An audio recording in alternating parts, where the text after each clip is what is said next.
Oh yeah. They do? Usually, yeah, oh, yeah. I mean, if you look on Facebook, you'll see 20, 30, Yeah, yeah. and Oh, that's not even that people stream through live stream. Let me This is stop just Facebook. sharing. Okay, there Absolutely. we go. I see. Okay. So I've started it, but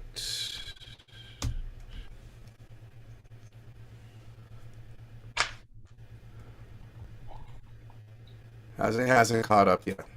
All right. Al feeder, admit Al. So, what do you understand this formulation to mean?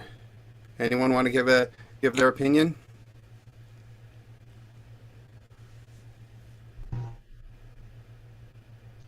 Welcome, Al. Yeah, I'm sorry. Sorry to be late. Oh, it's all right. All right.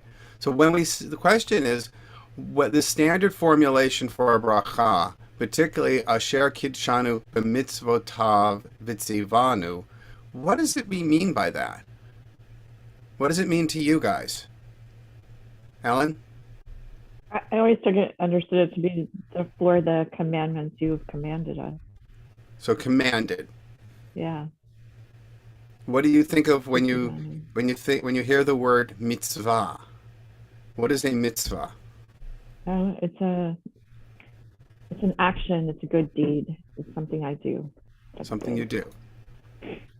Is That's what I it used to think of mitzvot, but then I learned that it's really what we're commanded to do. It's not really just the good deeds. All deeds there are commandments. The 613 are mitzvot.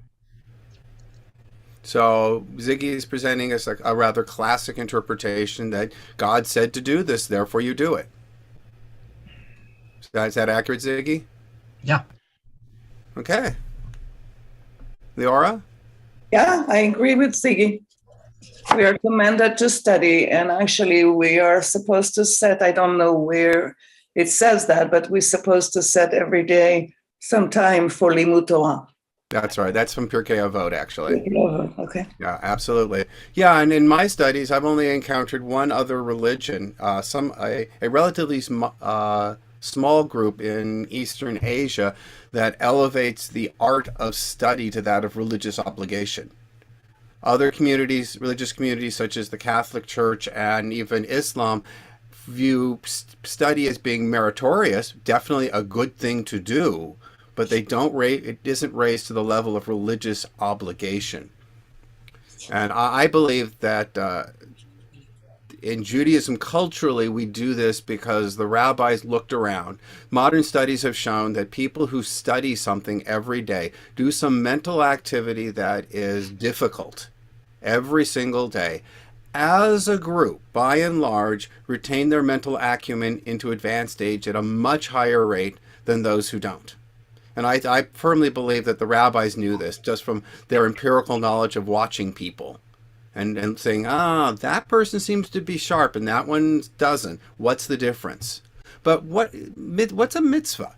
So we've got the opinion that it's something that's commanded. We've got the opinion that it's something good to do, a good deed. Is every good deed a mitzvah?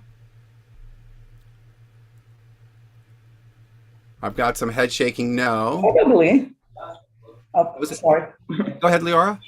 I said probably because whether you do a mitzvah between you and your fellow men, or you do a mitzvah between you and God, I think mitzvah is a good thing. Okay. So think about this as we go through the Torah study. Ellen, did you just want to say something? Well, I don't think every good deed is commanded, though. Some things we just do because they're good to do. And Torah was written, so maybe it is commanded. I'm just trying to think of if I give a cup of coffee and an apple to a homeless person, that's a good deed. Is it somewhere commanded that we should feed the stranger? Probably. Yeah. Okay. So from Rabbi Neil Tao, just to orient us where we are in the Torah, Rabbi Neil Tao has got some really good stuff like this. So we're at Parshat Tetzaveh. Is the 8th portion in the book of Exodus, Sefer Shemot. The first 4 portions tell the story of the Exodus. The 5th and 6th portions tell the story of Matan Torah and other laws given at Sinai. Portions 7 through 11, remember we're at portion 8, describe the plans for crafting and assembling the Mishkan. The word Mishkan comes from the Hebrew root Shin Chaf Nun, meaning to dwell. Our parsha tells both of the Mishkan's furnishing and the role and garments of the Kohanim, who will offer the sacrifices and perform other rituals. Aaron, Moses' older brother, is the first Kohen Gadol, high priest. Kohanim are a subset of the tribe of Levi.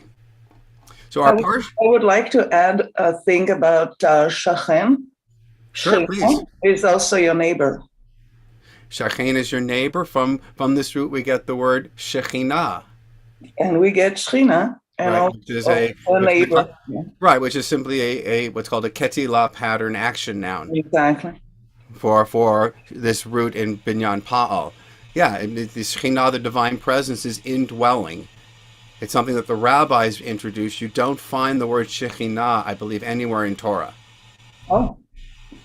You see this root, and actually I think this root in regards to, I don't know if we talked about this last week, I think in regards to God, this root is never used in the Torah in regards to God until I think it was last week's Torah portion. Prior to that, it was always somebody talking about someone else, a physical person. And I actually have a quote somewhere that I love. Yeah. This is one of the things that really is dear to my heart. It says, we got Steve Shire coming in.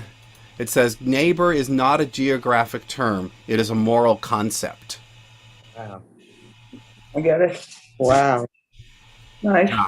That's very nice, actually. Very Yeah. nice. Yeah. It's by Rabbi Joachim Prinz. Oh. I'll send that out to everyone if you like it. Yeah, how many of us really know our neighbors?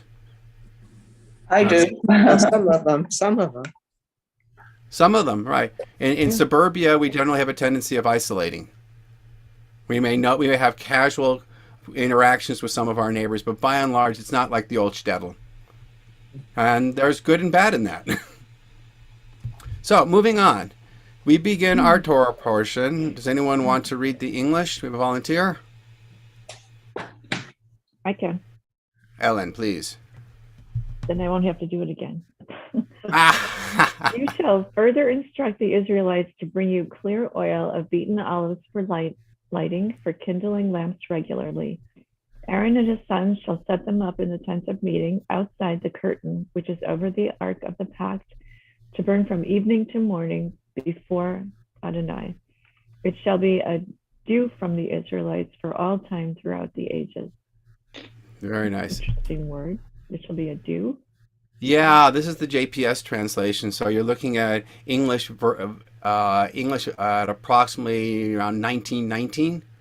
It was updated in the 60s, but it uses some English words in a way we wouldn't necessarily use them anymore. Welcome, Steve. I believe you're here with us.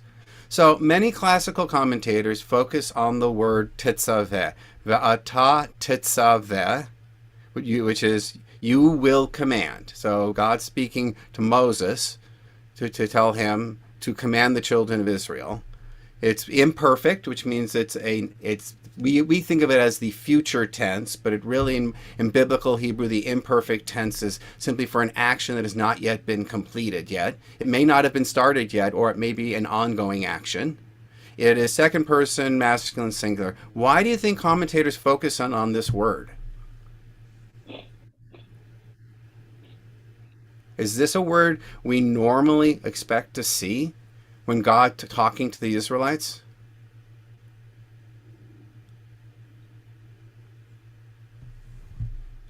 I think so. I think that the word tetzaveh, that means even if they'll give you a hard time, you have to do it. Okay. Don't come back to me. So, who is it? Who is the line commanding or telling that they must command? This is God commanding Moshe to tell the children of Israel something. The answer is, Leora and others, this actually is not a standard formulation. No. Typically, we see words like daber, or tzav, or emor, speak, command, or say to the priests. We don't have you will command. These are all, anyone know what the formulation on these are? These are all imperatives. Oh. This is God saying, you will do this. Not, in the future, you will do this. But there's a command. You know, Vayomer Adonai el Moshe lemor, daber el bnei Yisrael, or tzav et bnei Yisrael, emor el hakohanim, speak to. It's in command form. Tzav and tzaveh is very similar. One at a time, Ziggy. Tzav and tzaveh, it's very similar. It's Well, it's the same root. Absolutely, it's the same root. Right. Tzadi vav hey is the root, and titzaveh is a conjugation of that root. But we don't see this conjugation very often. As a matter of fact, this may be the only place in Torah we see it. Typically, God is using the imperative to command something, not the imperfect. What do you think? So, any idea of why that would be? Why would God, in this case, choose the future tense, the imperfect, to say something and not the imperative? It could be that it doesn't exist yet, so it's something that you need to teach them that this is what's going to be necessary to light the candles. So Reb Feeder here has certainly read the Abarbanel. The Abarbanel. Why don't you read this for us, Al?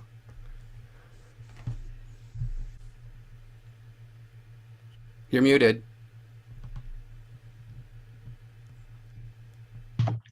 Yeah, my mouse wasn't working so well there. Sorry. What is the reason the Torah here says, you shall instruct? It should have said, instruct Aaron or instruct the Israelites, as it says in Parshat, speak to the priests regarding this mitzvah. Right, speak to the priests is emor, Parshat emor el hakohanim, speak to the priests. And the answer, Al? Barbanel's, the answer from the context, the Torah here did not come to instruct about the oil for lighting and focus on lighting the menorah. Instead, the intention was to first to teach about the holy garments for the priests of God. For that reason, the Blessed One said to Moses, "V'ata tetzaveh," that is to say, you will instruct the Israelites in the future that they take pure oil of beaten olives. The Israelites will not have olives for making oil during the wandering in the wilderness. That's right. They had no olives to make oil from. So why would God be commanding in the imperative for them to do something that they simply didn't have the resources to do? But that never stopped the Israelites from finding the things that God asked them to find, whether it was fish or some kind of miraculous thing that was happening during the wandering, but they didn't have a menorah to light yet, or right. They didn't, so I can understand that oil, but I don't know about they have to wait to get to the olive trees. Okay. As I think Leora said, or maybe it was Ellen last week, said she'd really like to see what a desert dolphin looked like with the Takash skin. Right. But yeah, good point. The Abarbanel also asks. I'm sorry, I have a point regarding. Please. This is going to be something that will be commanded because then we'll have the Beit Mikdash. However, when you think about the 10 Commandments and the Mishneh LaTorah, so many mitzvot over there are not even. Of course, they cannot do because they are not in Eretz Israel. Then, when you look at the Ma'amad Har Sinai, you see a lot of things that will be, but not yet. Okay. Definitely true. Yeah. Can you think of an example? Me? Yeah. Shnat Shemitah. It's in Israel. It's not in anywhere else. When you let the seventh year, when you let the earth, you don't plant anything. I think that's only in Eretz Israel. That's right. The Shemitah year, every seventh year. Yeah, Yeah. you let the ground lay fallow, Exactly. and you don't do it. And yet it's commanded in the Torah, and it's obviously something they will not be able to do when they're out in the midbar, in the wilderness. Exactly. Yeah. Great example. The Abarbanel also asks, why are the instructions for kindling the lamps given before the Mishkan was constructed and the lampstand was made? Right? If you're going to tell them go light this menorah, you have to have a menorah first to light.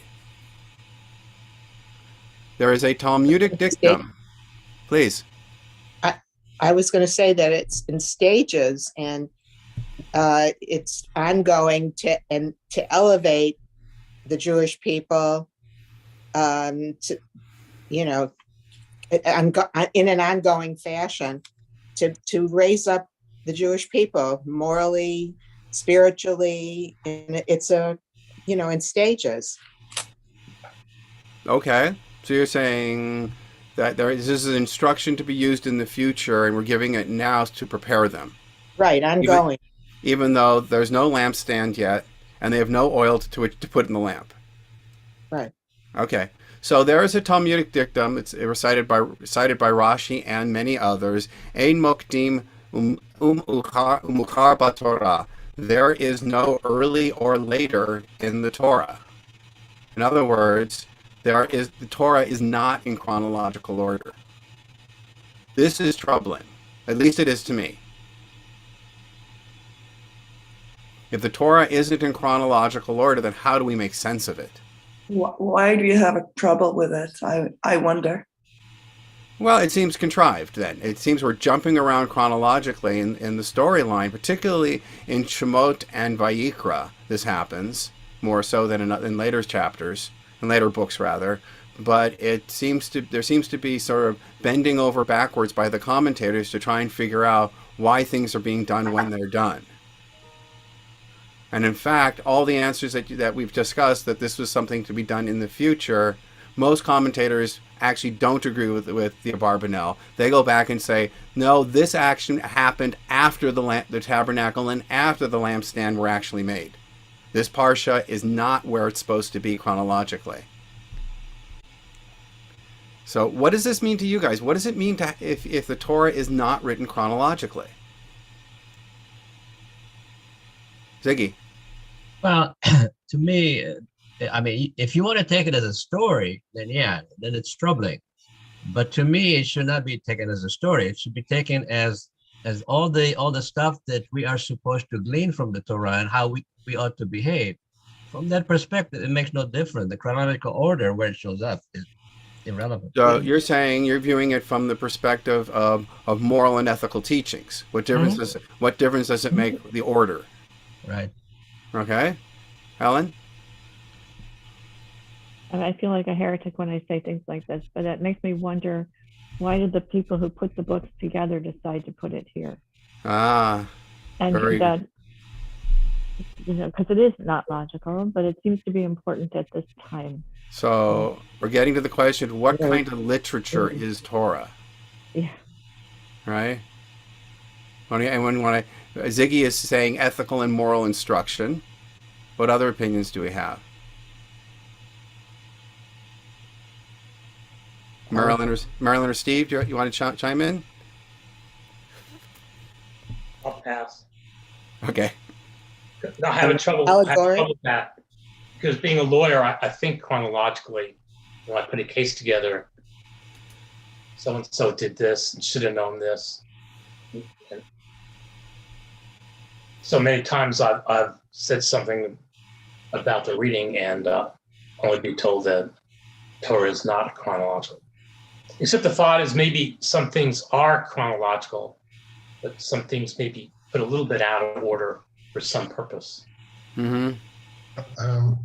Just a thought that some of the things that we that are placed specifically so that certain holidays would fall around times when certain portions were to be read, and so they adjusted the chapters or the stories accordingly, so they could put these 2 weeks in before Purim comes in, they put, but let's assume that Torah was written long before Purim existed, but they did have Pesach to consider. So when they laid it out, they kind of considered it. When you think about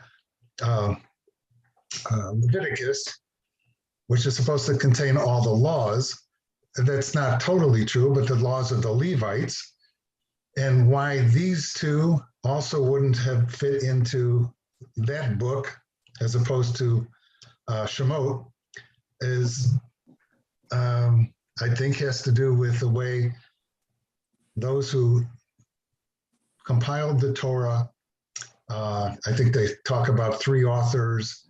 There's certain things that indicate that that's how it was put together. I think they had those things in consideration. Okay.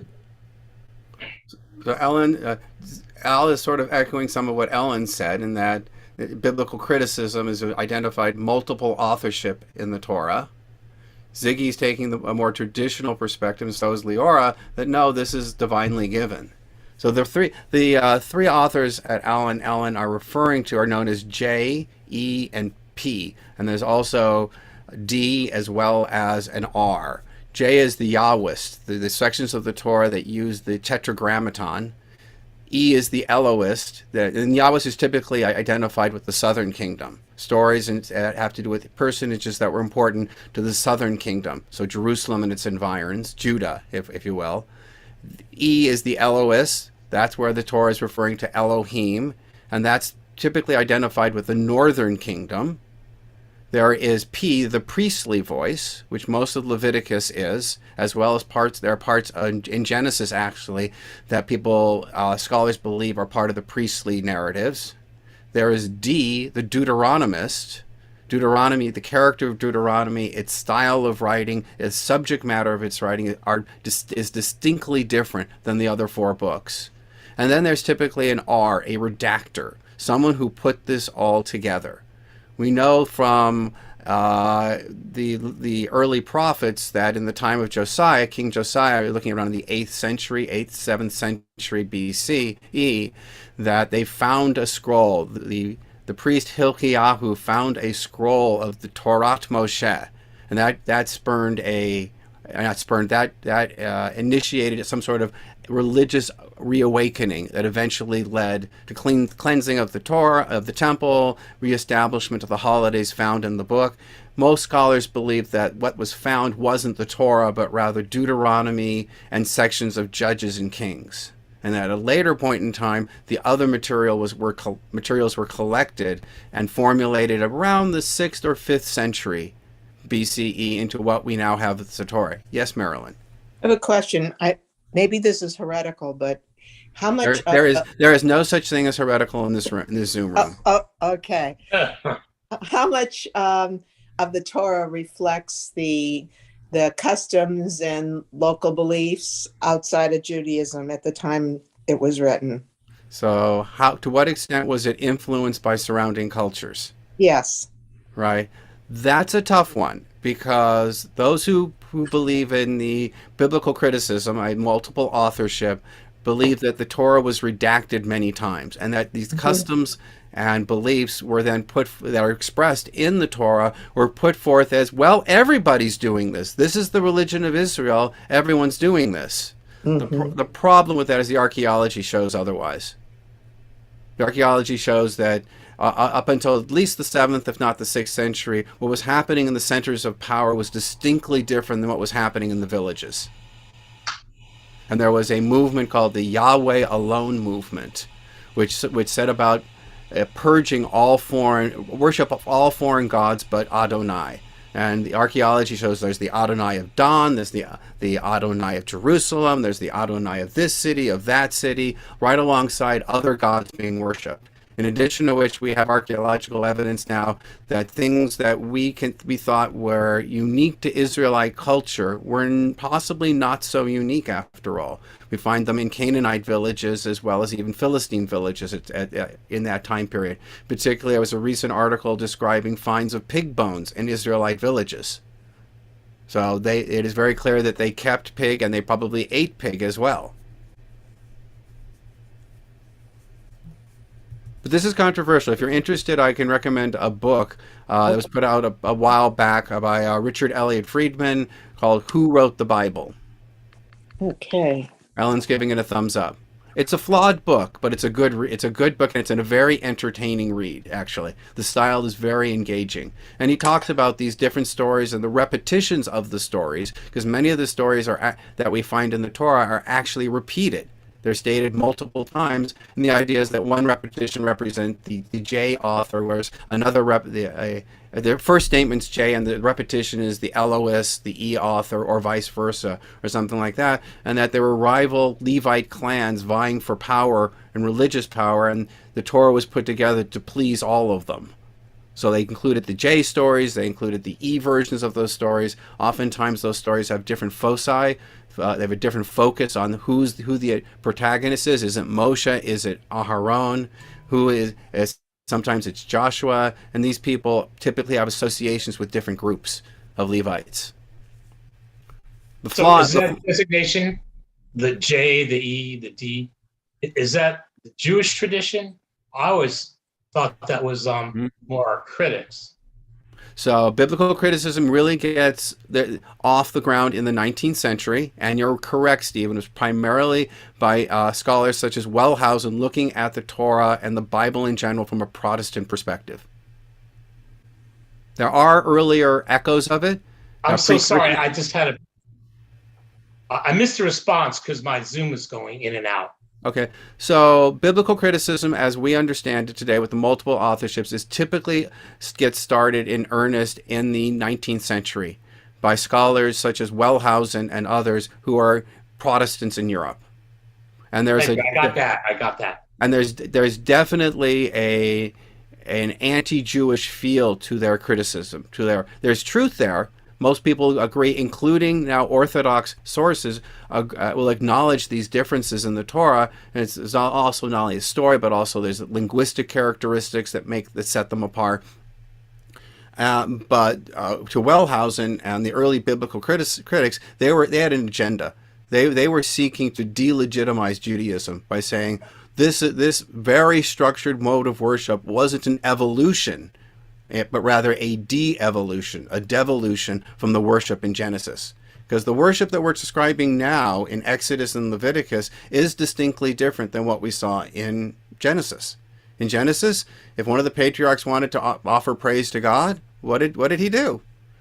He went out to the flock, got a couple of sheep, slaughtered them, built an altar right where he was, and said, "Here's my offering." There was none of this ritual and pageantry that we're now about to read in terms of the Mishkan, and then in Leviticus, the very in-depth laws of what to do, when, and how. And Deuteronomy adds, and you will do it in this particular place, in the temple in Jerusalem.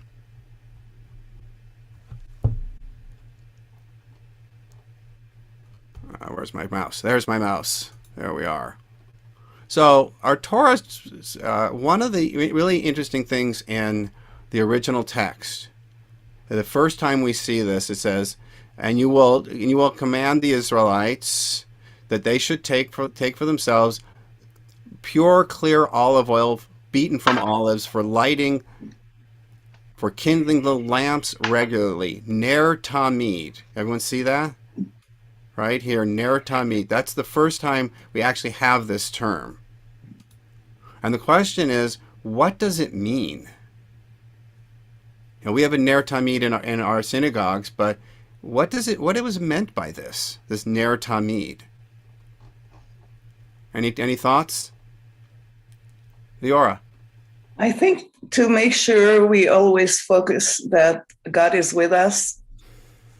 Mm-hmm. And know that. Okay. Why is it placed where it is in our synagogues? Well, to remember the Torah.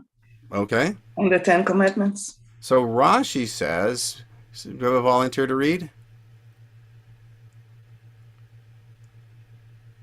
I'll read it then. Tamid, continually, doing something every night, as is described here, may be termed tamid, continually, just as you speak of the continual, the tamid burnt offering, although this was sacrificed only from day to day.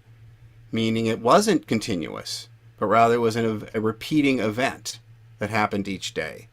So too in the case of the meal offering, the mincha offering, made in a flat pan, as it is said that it should be brought continually, tamid, and yet it was only brought half of it in the morning and half of it at evening.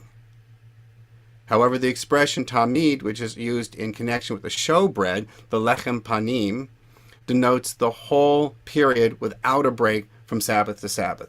So we've got different opinions going on here, even within the Rashi, on what tamid means. Is it truly continuous, an action that is started and continues ad infinitum, or is this a repeating event at a regular interval? We take the Neritameed, I think we can say, as being something that is constant. It's always on. But that's not what Rashi says it means, which is really interesting to me. Ibn Ezra goes even further and says the meaning of Tamid is nightly. There is a more difficult usage of the term Tamid, namely, it shall always be upon his forehead. He's talking about the tzitz, that the golden diadem, the headband that the high priest would wear, that it says Kodesh Ladonai on the top of it. It says that the Tamid is used in description of that. The meaning of the latter is that the holy plate shall always be upon the mitre, the hat, whenever the mitre is placed upon the head of the high priest. So in this case, Tamid is not something that's actually continual or even necessarily habitual. Marilyn? If it's continually, I think you can just take it for granted too, that it's there and not really give it much thought. But if it's a daily thing, there's an active being present with that. So you're aware of it and you're aware of what you have to do. So I would add to that, hopefully you're aware of what you're doing. Yeah. We all do habitual actions without thinking. Laura's smiling. Did you want to add something, Leora? Okay. And then this is again talking about that tzitz. It shall be on Aaron's forehead, that Aaron may take away any sin arising from the holy things that the Israelites consecrate, from any of their donations. It shall be on his forehead at all times. Al mitzcho tamid, to win acceptance for them before Adonai.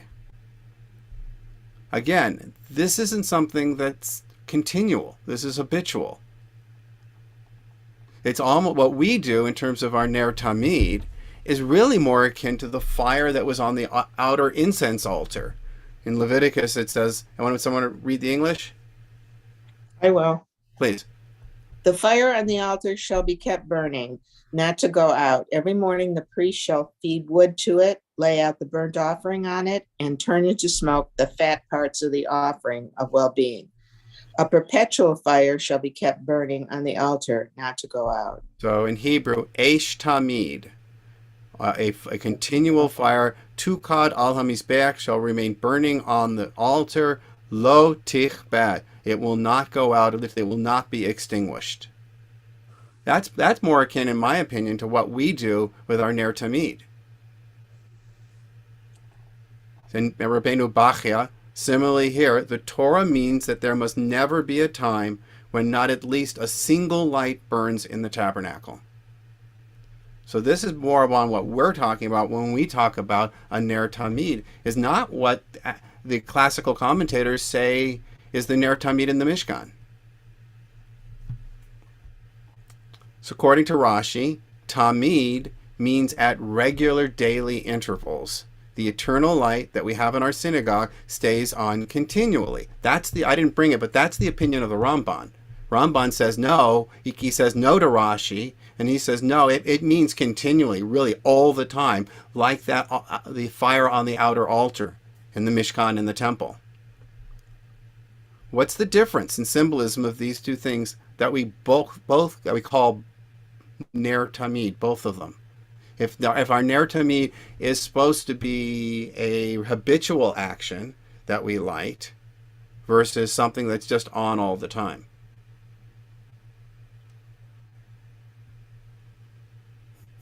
what I said, it's one's a conscious thought, and not a conscious action. The other, you can take it for granted. It's always on. Right. There's I forgot who it was. One of my colleagues in the rabbinate said that her synagogue, I think it's down in Texas somewhere, or I'm not sure which, their Neritameed actually is burning oil. It's not electric. And there's a group of members in the synagogue who daily replenish that oil, and they're called the keepers of the light. Kind of mysterious. But it's this idea that every day they have to go and refill the oil, otherwise the Neritameed would actually go out. I like that. Yes. Yeah, I do. Me too. Me too. What kind of oil, though? Is it like purified oil? I can only guess it'd be olive oil of some kind. I'm not certain. Hopefully something that doesn't generate a lot of soot. They don't use schmaltz. They don't use schmaltz. But it would smell good, I think. Yeah. It would make everyone hungry. Services, I think, would be shorter. Yeah. Yes, Alan. But to counter that in a way, when something's a habit, it's done without thought. And I like, it's a habit to get up and go to the gym, or it's a habit to get up and go run. I just do it because I always do it. Yeah. So if either way, I would agree, though, that doing it daily, you have to give it some thought and you have to plan to do it. But habit can also start to be not as important or not as memorable or something like that. So it loses meaning habitually. It becomes a rote action that one performs without any kavanah, without any intention. Very good. That's the danger. That's the dangers there. The danger's always there in daily minyan of doing that. You rote going through the prayers without really focusing and giving it some sort of an intentionality. Absolutely right. So, interestingly enough, the commandment of Neritameed is the only commanded action of the tabernacle that we actually still perform. Think about that. Everything else in the construction of the Mishkan has fallen away, except for this. Why?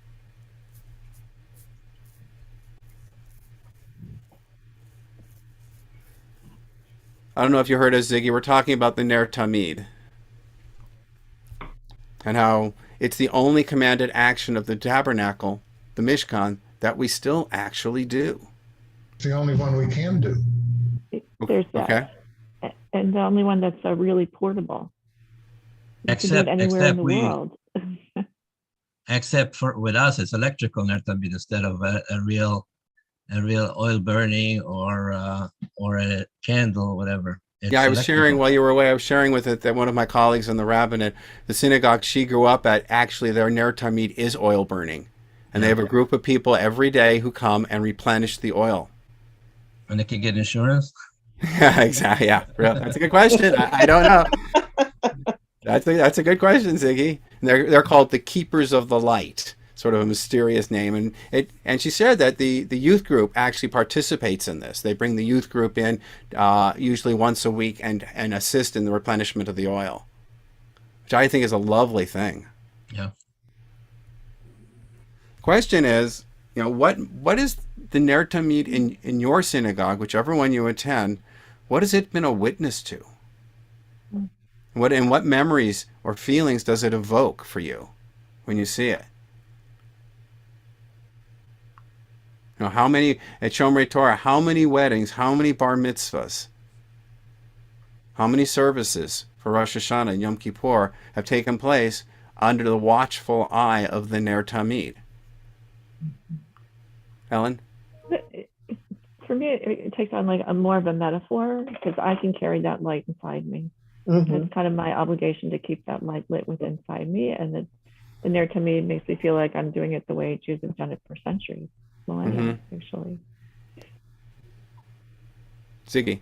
The question to be asked is, of all the people that are in the show on any particular day, how many of them have really even noticed the Neritameed or even understand what it is? So from that perspective, it's not a bad idea to remind people every so often. Okay, you see that up there? Yeah. That's the Neritameed. I've had occurrences at Shomrei Torah where a congregant comes up to me and points out the light has actually gone out. The bulb is burnt out. No one even noticed. Well, we noticed, but Well, It takes 4 obviously, philosoph to replace it. obviously, this person noticed and said something. Yeah, right? yeah, yeah. I report it to the custodial staff, and they get up there with a big ladder and change the light bulb. Right. We used to have in the chapel at Shomrei Torah, I think it was Harvey Shore who funded for this, but put a solar panel on the roof. And it was connected to the Neritameed and the ark in the chapel. That's great. All that's left of it is the solar panel. There you go. You know, now that you're talking about the light was off, it actually make me think that because we are doing things on a regular basis, we forget what we do. It's like when you drive out of your garage, sometimes you don't remember if you close it or not. So I think it's also the same thing with the Neritameed, that we are so used to seeing that we see it without noticing. Right. It's typically placed on the eastern wall of the synagogue, pointing toward the temple, and it's supposed to, in that perspective, supposed to remind us of that outer altar, that incense altar, that was in the outer courtyard of the temple. Which is another interesting thing. Why that altar and not, say, the altar where the sacrifices were made, or the Ark of the Covenant, the Aron inside Kodesh Kodeshim in the Holy of Holies. But it's actually supposed to be to that incense altar, something that was done every day. And the reason is, given by the various sources, is that the cleaning of that altar was actually done by not only the Levi'im, but also certain watches of lay people would participate in it. And there was actually fighting amongst the Levi'im, the Gemara describes, as to who would have the honor of taking out the spent ashes.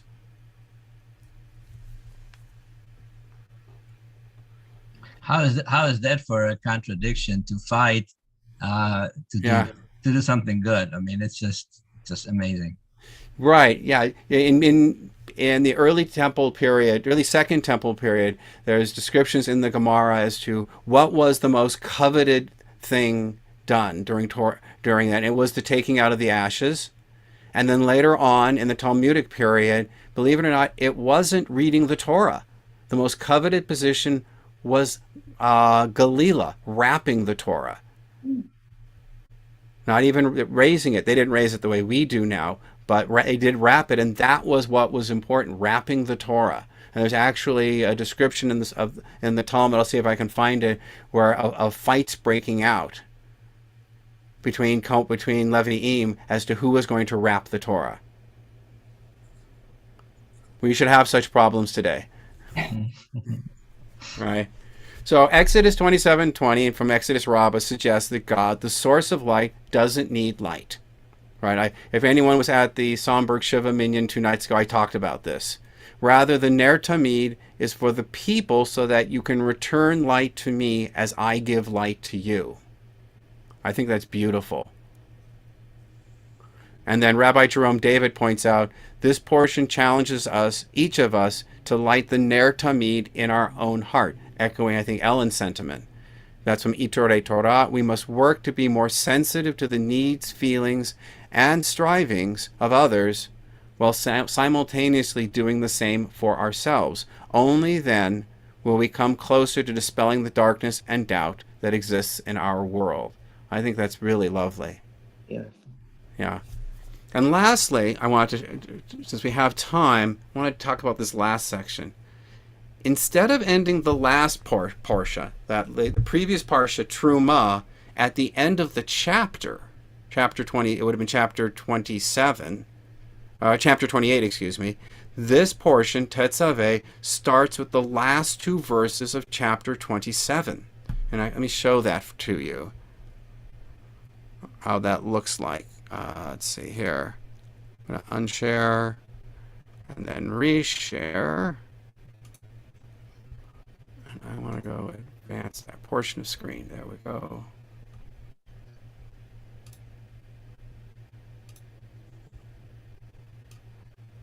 I don't know if it's going to... No, it's not doing it. Hold... Oh. Share. There we go. Can you guys see this? Mm-hmm. So these are actual scans of the primary Torah scroll, the Torah, that were made as part in 2005, 2006 timeframe when the Torah scroll was actually being written. The process of writing a Torah scroll now isn't just with a scribe sitting down writing it, but they actually scan each piece of cloth, and then a computer goes through and does checking on it to find errors. In addition to which they're being Marilyn said, "Oh wow," and the answer is yeah, wow. So these are the original scans. This column on the right, this is Parsha, the end of Parsha Truma, last week's Parsha. And this on the left is where we pick up with Tetzaveh. The Tetzaveh actually starts down here, Ve'ata Tetzaveh, and it has two sentences, two verses, this one and the second one, ending at Me'et B'nai Yisrael. These two verses, this chapter 28, begins with Ve'ata Hakrev Elecha. The question is, why the break here? Why didn't it simply extend Parsha Truma all the way to the end of the chapter and start a new chapter with Ve'ata Hakrev? Is it ever read as a double portion? No, it's not. Good question. Good question. So how ancient are these chapter breaks? Here, I can actually show you a different perspective of that. Let me stop sharing and reshare. Basic. Lunch and learn. And let me move this out of the way. Here we are.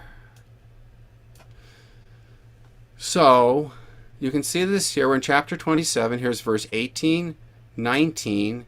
Then Tetzaveh starts for 20 and 21, and then chapter 28. This is a little unusual. So the question is, who came up with these chapter breaks? Anyone know? I'm sorry, you're saying the chapter 27 only have two sentences in it? No, I'm saying the last two verses of chapter 27 are in Parsha Tetzaveh, our weekly Parsha, as opposed to last week's Parsha, Truma. Why didn't Truma just finish out chapter 27 and Tetzaveh start at chapter 28? Okay. That's the question. Is that unique to this particular parasha? No. I wouldn't say no. It's not unique. It happens. There are cases where it happens, but it is unusual. And I think Al has probably got a tikkun or something in his hand. Go ahead. The first thought is the redactor, but I'm not sure. I think it's much older than or newer than the redactor. So it's older than the redactor. Okay. Oh, really? So so that's what you're at. That's what you're saying. It's older than the redactor. No, I would think that the chapter breaks, if I remember my readings, had more to do with Greek or something. So the redactor is in the biblical criticism theory. The redactor typically is working in the 6th, 5th, and 4th centuries BCE. The chapter breaks actually aren't Jewish; they're Christian. The medieval monks made these chapter breaks. Same thing with the verses. In many cases, the numbering of the verses comes from the Christian sources, not Jewish ones. But we have adopted them as being convenient. But every once in a while, you get things like this showing up where you have a chapter break. And if you actually go to a Catholic Bible, the break between the parshiot happens at chapter 28, not back up at verse 20 of the previous chapter. So the question is, what do you guys think? What do you think these two sentences, these two pesukim, which regard about the menorah, and the oil, do they belong in the previous parsha, which is primarily dealing with the construction of the tabernacle, or in this week's parsha, Tetzaveh, whose primary focus is the clothing of the Kohanim? These are kind of oddball out there and sort of stranded land. Any thoughts? Well, these two things really pertain to the Kohanim. So on the face of it, they don't look out of place. Okay. From a practical perspective, I can tell you that in the laws, the Dinei HaTfilah, and that regard how to read the Torah, you can't have two verses just dangling like that. An aliyah must have at least 3 verses in it. In addition to which, if you have a small number of verses like we have here, these 2 verses hanging out there, if you were to read them from last week's parsha, you would actually have to back up the maftir at least an additional 2 or 3 verses. So there's a practical problem here, because you would normally think you'd be reading, if you're in Truma, you'd be reading along, and then you would hit the end of the parsha, and you'd simply go back to the previous paragraph break, which is verse 20. And let me show that to you again in the, where am I? There we are. Stop. Why was it convenient to leave it the way it is? Hold on. Advance portion of screen. There we go. You'd love to say, okay, if we're going to do Truma, these verses belong to Truma, then we read the parsha, the 7th aliyah, all the way to Me'et B'nai Yisrael over here. We would back up and say, oh, we'll pick up the maftir at V'ata Tetzaveh, but there's only 2 verses there. You would actually have to go up further into this large paragraph block here to begin the maftir. But why was it convenient to leave it the way it is? As opposed to? You said that it was a Catholic thing, and they did it, and the Jews, and it was just left this way. Well, I meant the actual chapter breaks. That's what I'm talking about. Okay. That's a good question. I don't know the answer to that. Why didn't the Jewish authorities come up with their own breaks that made more sense from their perspective? Occasionally, the differences do show up in theological matters, where they're linking texts together. Either in this case, does this text belong with the Mishkan, or does this text belong with the clothing of the Kohanim? And I think it was Ziggy or Al's answer saying that this is an action to be performed by the Levites at some time in the future, and therefore it's not really about the construction of the Mishkan as it is about the duties of the priests.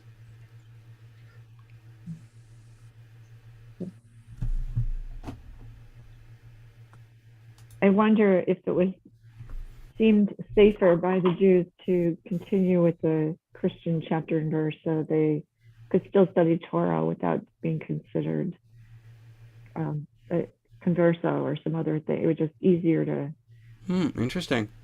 Use it that way. Because being a Jew and reading publicly might have been a little risky at that time. So they could, I know, thinking about the times of the Inquisition, I could say, oh yeah, I'm studying the Bible, Old Testament, just part of the reading. So I'm going to study it the way you study it, so I'm at less risk.